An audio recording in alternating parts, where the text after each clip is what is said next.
Okay, people, this is Lee Shelby with Really Nice Homes, and as you see, we got some plexiglass here.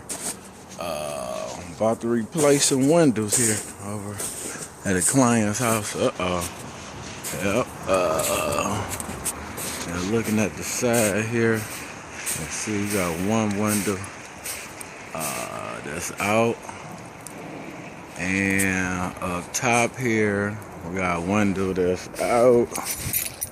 And let me think. Well, actually, it's two windows that's out on that particular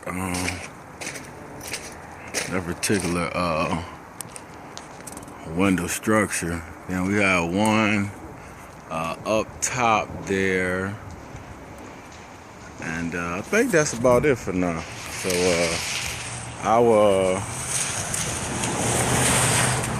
show you guys the updated pictures once I put them in there. All right, thanks.